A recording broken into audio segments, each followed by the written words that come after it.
বেলুড়েতে ব্যাংকের ছাতার মতো গর্জে উঠেছে মাইক্রো ফাইন্যান্স কোম্পানির সাধারণ জনগণ। বিভিন্ন ব্যাংকের দরজায় ঋণ নিতে গিয়ে বিভিন্ন সমস্যার সম্মুখীন হয়ে এই ফাইন্যান্স কোম্পানির দিকে পা বাড়িয়ে দেয়। কিন্তু গর্জে ওঠা মাইক্রো ফাইন্যান্স কোম্পানিতে গেলেই ভোটার কার্ড, আধার কার্ডে জমা দেওয়ার পর অতি সহজে ঋণ গ্রহীতারা ঋণ পেয়ে যায়।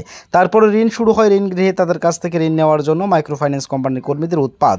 ঋণ গ্রহীতারা 1 মাস ঋণ দিতে না পারলে মাইক্রো ফাইন্যান্স কোম্পানির কর্মকর্তাদের পক্ষ থেকে শুরু হয়ে যায় মানসিক অত্যাচার।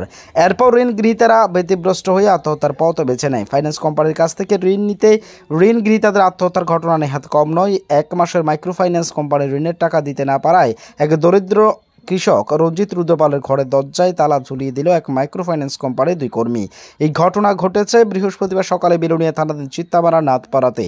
ঘরের দরজায় তালা দেওয়ার ফলে খাওয়া দাওয়া ছাড়াই সারা দিন রাত বাড়ির ঘরের বারান্দায় থাকতে হয়েছে রঞ্জিত রুদ্রপাল সহ তার পরিবারকে।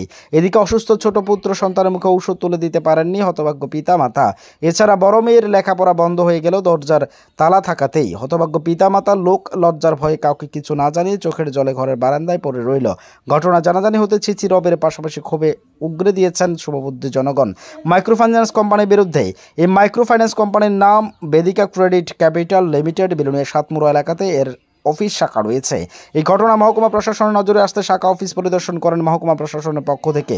শুক্রবার সকাল 11টা নাগাদ ডিসিএম সঞ্জয় শীল সহ অন্যান্য অফিসাররা Vedika credit capital limited Belonia শাখা অফিসে গিয়ে সঞ্চালকের সাথে দেখা করেন এবং কোম্পানির কাগজপত্র খতিয়ে দেখেন। এর মধ্যে ডিসিএম শাখা সঞ্চালককে বিআই প্রেসক্রাইব রেট অনুসারে কত টাকা পর্যন্ত ঋণ শোধ দেওয়া যায়, মাইক্রো ফাইন্যান্স কোম্পানি চালাতে গেলে সরকারের কী শর্ত মানতে হবে এবং তাদের আইডেন্টি প্রুফ আছে কিনা ডিসিএম সঞ্জয়শীল জানতে চাইলেই তিনি কোনো সদুত্তর দিতে পারেননি শাখা সঞ্চালক সহ কোম্পানির ঋণ আদায়কারী 2 কর্মী।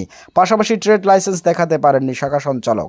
সাথে থাকে Vedika credit capital limited Belonia শাখা অফিসে দরজায় তালা ঝুলিয়ে সিল করে দিল বেলুনিয়া মহকুমা প্রশাসন। ঋণ গ্রহীতার বাড়িতে দরজার তালা ঝুলানোর বিষয়টি নিয়ে আইনি প্রক্রিয়া ও শোকেজ নোটিশ পাঠাবেন বলেও জানান সঞ্জয় শীল।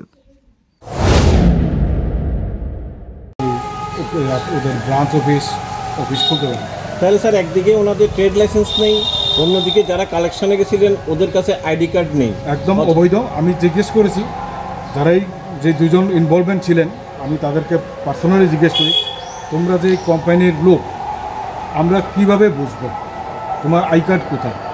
তারা কোনো সদুত্তর দিতে পারেননি। বলেছে যে আমরা নতুন ঢুকেছি। জিজ্ঞেস করেছি কতদিন হয়েছে, বলছে 2 মাস হয়ে গেছে। এ বিষয়ে ব্রাঞ্চ ম্যানেজার কি বললেন স্যার? ব্রাঞ্চ ম্যানেজার কোনো সদুত্তর দিতে পারেনি। ব্রাঞ্চ ম্যানেজার নিজেই বলছেন আমি 6 মাস হয়েছে।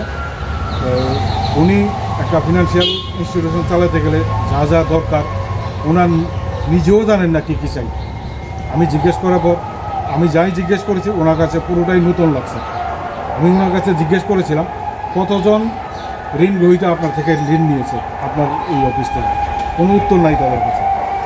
আমি জিজ্ঞেস করেছিলাম যে আরবিআইয়ের প্রেসক্রাইব রেট কত টাকা পর্যন্ত সুদ নেওয়া যায়, ওটাও জানেন না ওরা। তার মানে ম্যানেজার এখানে বসেছেন নামমাত্র, ওনার কোনো ধারণা নাই যে ফিনান্সিয়াল ইনস্টিটিউশন চলতে গেলে কী কী শর্ত কন্ডিশন দেওয়া আছে সরকার থেকে, ওনার কোনো কিছুই নেই। Bureau report, as Bharat live 24 hours.